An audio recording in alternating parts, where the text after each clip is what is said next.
Hello there. I am here at the Bennington Battlefield. I thought for our 250th anniversary for the birthday of America, I would be taking a video here at the battlefield.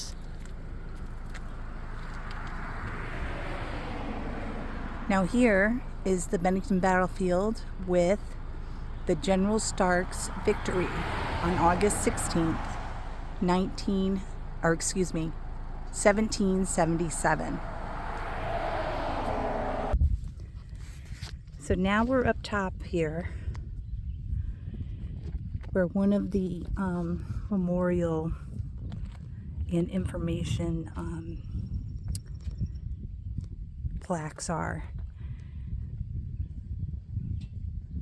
So basically what ended up happening was by the end of July 1777, the British invasion from Canada under General John Burgoyne had progressed to Fort Edward on the Hudson River.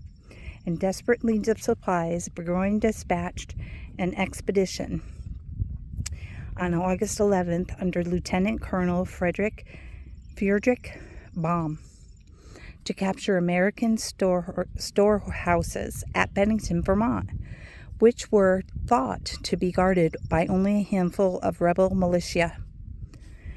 About half of the troops who spoke German.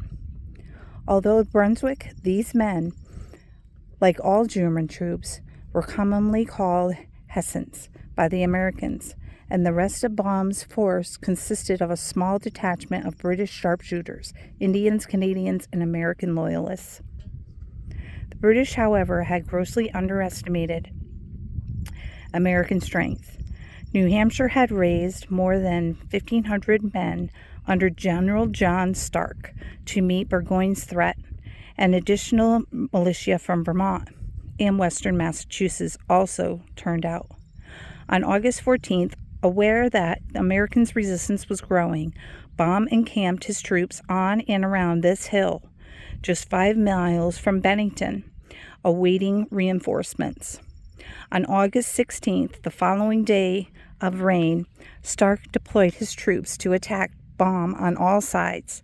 In 2-hour battle, Baum's outpost collapsed and his main position atop this hill was overrun, but not before Baum's dragons fought off the attackers with their sabers. Too late to help Baum, reinforcements under Lieutenant Colonel Heinrich von Behrman approached from the west, only to be driven off by Seth Warner's Continental Regiment.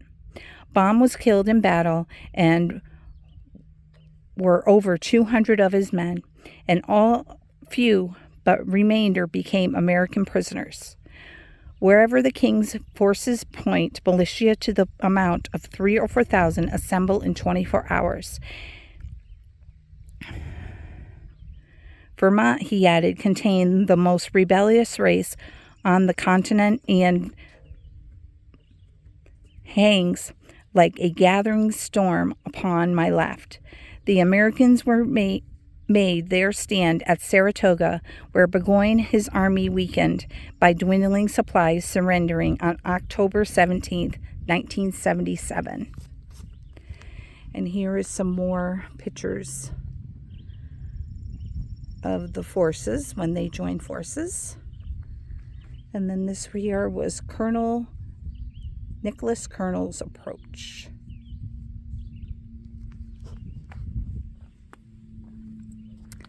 Then over here, this was the first link in the chain of success which issued a surrender at Saratoga.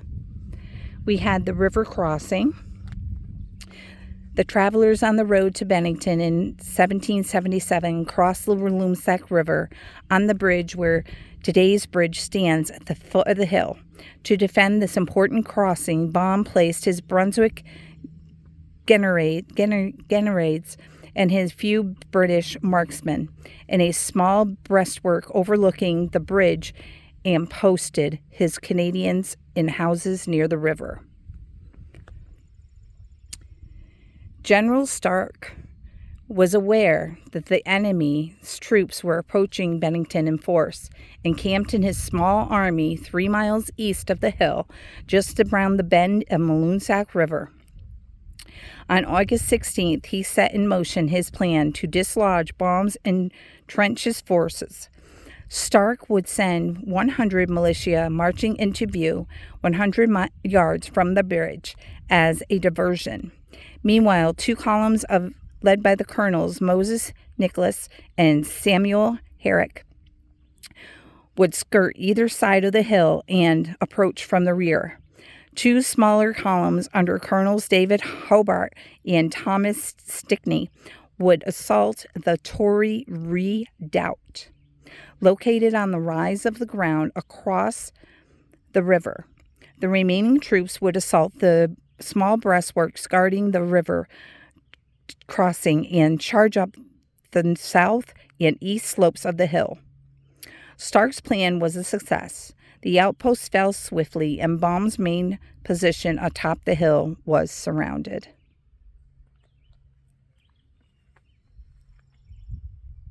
And that shows some more pictures. And then we have the Bennington Monument. The Bennington Monument, this obelisk is located in Bennington, Vermont, marks the site of American storehouses which Baum had hoped to capture. It was 306 feet high and was completed in 1889. Then this shows the Tory redoubt. And this over here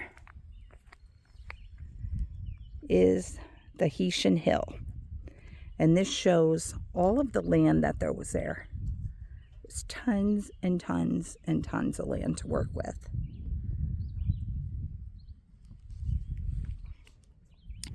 The landscape of the battlefield has continually changed since the time of the battle. By 1777, the settlement had cleared the river flats of tree-covered while the hilltop remained wooded. When this photograph was taken, 1900s, the slopes were open pasture, affording visitors to expand view. Today, the hillside is covered mostly by successional growth.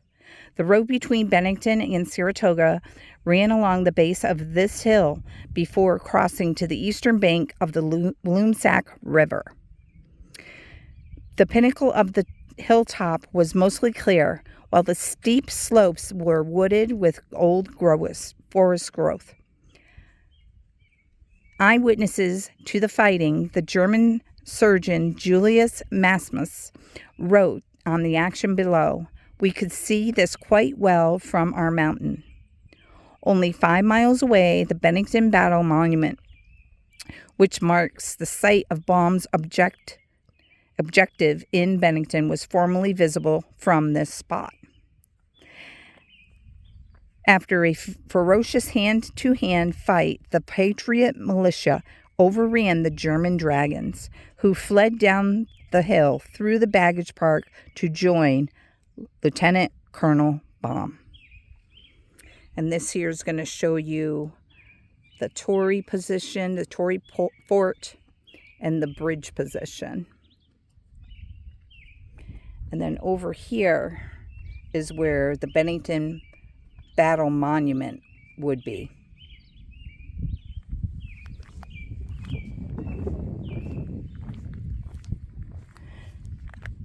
And then they did have another approach. If they had lasted an hour longer, they feel that they would have had some really big problems.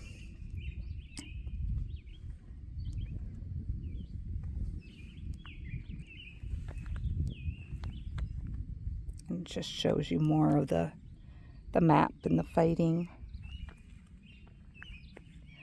No sooner had Stark's troops overrun Baum's main position on top of this hill than reinforcements of Lieutenant Colonel Heinrich von Bremen approached from the west. Fortunately for the Americans, a large contingent of Seth Warner's Continental Regiment arrived from Bennington and met the Brunswickers about a half-mile west of the river crossing. The Vermonters drove back Bremen's troops and pursued them until sundown. Had it lasted an hour longer, wrote General Stark afterwards, we should have taken the whole body of them.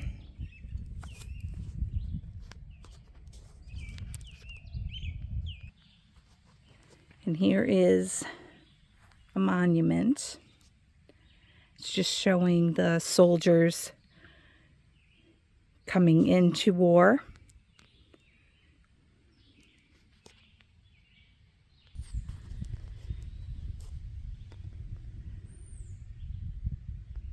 And then this here was the position of Colonel Nicholas, New Hampshire Regiment.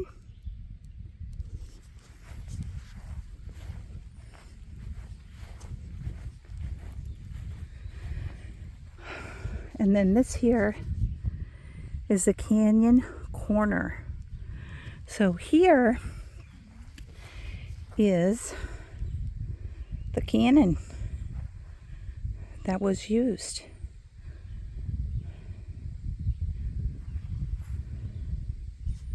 As you can see, it's got a really big barrel.